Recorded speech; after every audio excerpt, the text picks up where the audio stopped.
দিনে দিনে দিনে ফুরালো আমি পিছে ফিরে না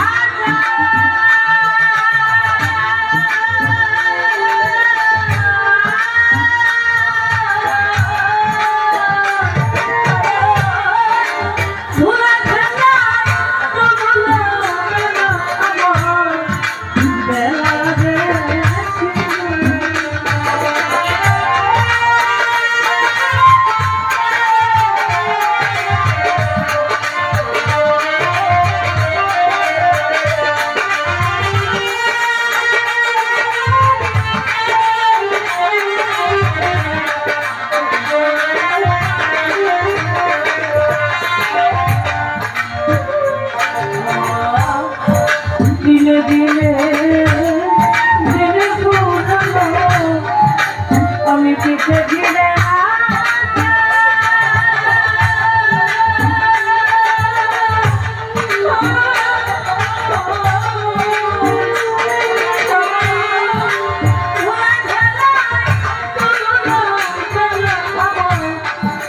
বেলা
রাত্রি কিংবা রাত্রি বেলা কি হবে এই জগতে ভব পার হইতে কত দূর যাবে দয়াগো যদি অন্ধকারে পথ ভুলে যায় আমার সঙ্গে করে নিয়ে সাধক বিজয় সরকারের লেখা তার জীবন থেকে একটা কাহিনী। তার একজন ছাত্র ছিল, নাম তার অনাদি। অতি কষ্ট করে সেই ছেলেটাকে যখন বড় করে গান করে যাওয়ার সময় রাস্তার মধ্যে দেখে বিজয় সরকারের গান করতেছে একটা ছোট্ট বাচ্চা। বিজয় সরকার বলে, আমারই লেখা গান করতেছে, এই গানটা তো আমার বেশি শুনতে মন চাই, দেখি তো কে।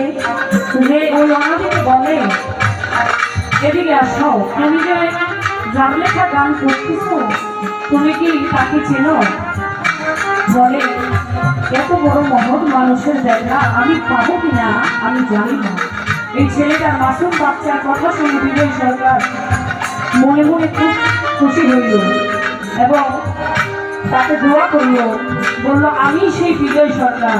বলার সঙ্গে সঙ্গে ওই মাসুম বাচ্চাটা বিজয় সরকারের পায়ে পড়ে যায় যে আমার সেই সৌভাগ্য হয়েছে যার লেখা গান তার সঙ্গে গাওয়া সুযোগটুকু আমি পেয়েছি। তখন বিজয় সরকার বলে, তুমি যদি রাজি থাকো আমি তোমাকে আমার সঙ্গে নিয়ে যাব, তুমি কি যাবে? বলে, আমার নাম অনাদি, আমি বড় হয়েছি এতিমখানায়, তাই আমাকে সবাই অনাদি বলে ডাকে, কারণ আমার কেউ নাই। আপনি যদি আপনার সঙ্গে আমার নিয়ে যেতে চান আমি যাব। এই কথা বলে যখন ওই ছেলেটাকে নিয়ে যায় বড় করে, তারপর বিয়ের বয়স যখন হয় অনাদি বিয়ে করায়। বিয়ে করানোর পরে বিজয় সরকারের এরকম একটা গান থাকে, ওই গানে যখন যায় তখন অনাদিকে বলে, অনাদি আমার একটা অনুষ্ঠান নারায়ণ বাবুর সাথে ছিল, মানে যিনি ওনার গুণী, উনি তো একটু অসুস্থ, চলো আজকের অনুষ্ঠানটা তোমাকে নিয়ে আমি করি। তখন অনাদি হুট করে বলে উঠল, দেখেন নারায়ণ বাবু প্রিয়বালার সাথে কোথায় গেল? আমাদের প্রিয়বালা ছিল নারায়ণ বাবু ভক্ত মেয়ে। এই কথাটা বললে বিজয় সরকার দাঁড়িয়ে শুনে এতটাই কষ্ট পেয়েছেন যে তার গুরু নামে এরকম একটা কথা বলায় যে কোনো ভক্তের মনে কি কষ্ট লাগে। কিছু না বলে গানটা শেষ করে এসে বলে, অনাদি যাও, তুমি আমার নারায়ণ বাবুর কাছে যাও। তখন নারায়ণ বাবু এই রৌদ্রের মধ্যে বাস কাটতেছিল। এটা দেখে যখন যায় নারায়ণ বাবু বলে, দেখো অনাদি, তুমি যে কথাটা বলেছ এই কথাটা তোমার বলা ঠিক হয় নাই। তখন অনাদি বলে, এত দূরের খবর তিনি কিভাবে জানতে পাইলেন? আসলে বাবা, এই যে আমার জামাল শাহ সাধারণ কোনো মানুষ ছিল না। যদি সাধারণ কোনো মানুষ থাকতো তাহলে কি আমার আপনার কবর হবে? কর্ম করেছে বিধায় এতগুলো মানুষ আজকে ওনার স্মরণে উপস্থিত হয়েছিল। নারায়ণ বাবু বলল, যাও প্রিয়বালার কাছে যাও, গিয়ে দেখো প্রিয়বালা তার এক হাত দিয়ে রান্না করতেছে, আরেক হাত দিয়ে মাটিতে বাতাস করতেছে। কথাটা শোনার সঙ্গে সঙ্গে অনাদি চলে যায় প্রিয়বালার কাছে। বলে, অনেক দূর, তখন কি যোগাযোগের কোনো ব্যবস্থা ছিল না, যানবাহনের তেমন ব্যবস্থা ছিল না। যে দেখে যেই কথা সেই কাজ। প্রিয়বালা বসে বসে ভাত রান্না করতেছে এবং মাটিতে বাতাস করতেছে। দিদি, তুমি রান্না করতেছো আর এক হাত দিয়ে মাটিতে বাতাস করতেছো, এর কারণ কি? ওই দাদা, তুমি দেখে আসো নাই আমার গুরু এই রৌদ্রের মধ্যে বাস করতেছে, আমি যে মাটির মধ্যে বাতাস করতেছি এই বাতাসটা আমার গুরু লাগতেছে। আমার গুরু না জানে কত কষ্ট হইতেছে, এই জন্য আমি বাতাস করতেছি। কিন্তু দাদা, তুমি বলছো এই কথাটা তুমি ঠিক বলো না। কখনো আমাদের জমকে যায় কি ব্যাপার, আমি ছোট্ট একটা কথা বললাম এত দূরের পর তারা কিভাবে এই কথাটা জানবে। এরপরে জিজ্ঞাসা করা কেউ বলে দাদা তুমি অনেক দূর থেকে এসেছো, অনেক পরিশ্রম হয়েছে, তুমি একটু বিশ্রাম করো, তারপর আমরা গল্প করবো। এই বলে যখন অনাদি বিশ্রাম নিতে যায়, ওই বিশ্রাম অনেক কষ্টের পরে যখন বিশ্রাম কেউ নেয় তখন কিন্তু ঘুম চলে আসে, অনাদি ঘুমায় যায়। এই ঘুমের মধ্যে স্বপ্ন দেখে এক সমুদ্র তীরে একজন মাঝি ময়ূরপঙ্খী নৌকা নিয়ে তীরে এসে ভিড়ল। ওই মাঝিটা দাঁড়িয়ে ছিল তিনজন মানুষ নদীর কিনারে, ওই সমুদ্রের কিনারে। একজন ছিল প্রিয়বালা, একজন ছিল বিজয় সরকার, আর ছিল অনাদি। তিনজন যখন দাঁড়িয়ে থাকে নারায়ণবাবু ডাক দিয়ে বলে বিজয় সরকার তুমি এখানে দাঁড়িয়ে আছো কেন, আমার নৌকায় চলে আসো। বলার সঙ্গে সঙ্গে বিজয় সরকার ওই ময়ূরপঙ্খীতে উঠে যায়। যখন প্রিয়বালাকে বলে মা তুমিও আমার নৌকায় চলে আসো, প্রিয়বালাও চলে আসো। আমাকে ভাবে এইবার বুঝি আমাকে ডাকবে, আর ডাকে না, নৌকা ছেড়ে দেয়। তখন ওনাকে কেঁদে বলে এই এত বড় নৌকার মধ্যে আমাকে একটু ভয় হবে না। বিজয় সরকার বলে তুমি যে গুরু কলঙ্ক করেছো, যে গুরু কলঙ্ক করবে তার এই দুনিয়াতে না পরকালেও পার হইতেছে। আমরা যারা ভক্তরা আছি অনেক সময় অলি আউলিয়াদের বিরুদ্ধে, পীর মুর্শিদের বিরুদ্ধে অনেক কথা বলি, কিন্তু আসলে বাবা আমরা জানি না যে কথাটা কত বড়। এই কথার কারণে পার হতে পারবো কিনা সেটা চিন্তা করি না, কিন্তু সব কথা আসলে ভেবে চিন্তে বলা উচিত। আমার মতো ভক্ত যারা, পাপী যারা, তারা আমরা এই গুরু কলঙ্কগুলো করে থাকি।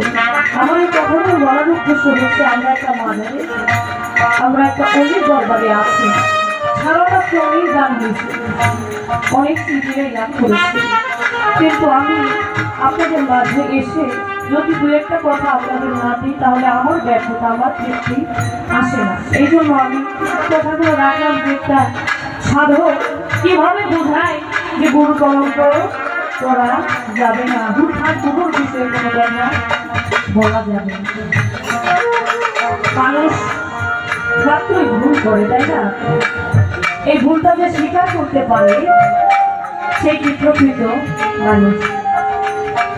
এই বিজয় সরকার এই গানের মধ্যে আরো বলে গেছেন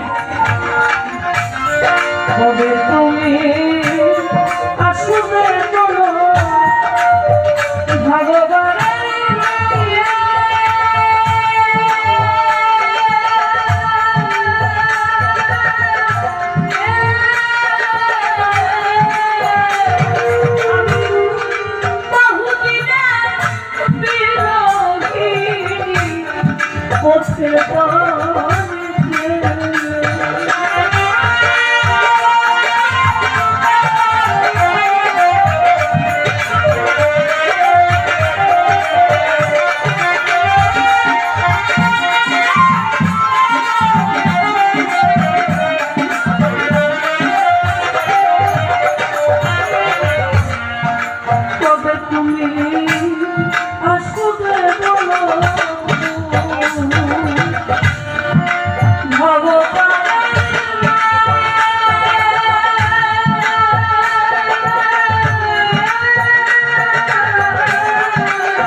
দেহে শান্ত বলে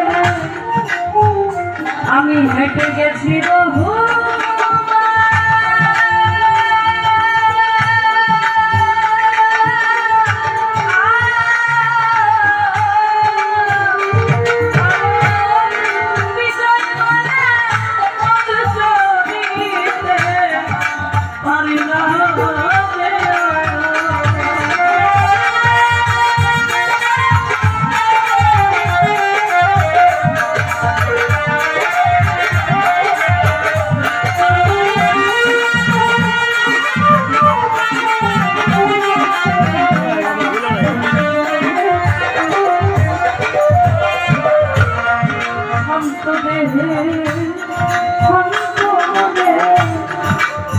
হেঁটে গেছি বহু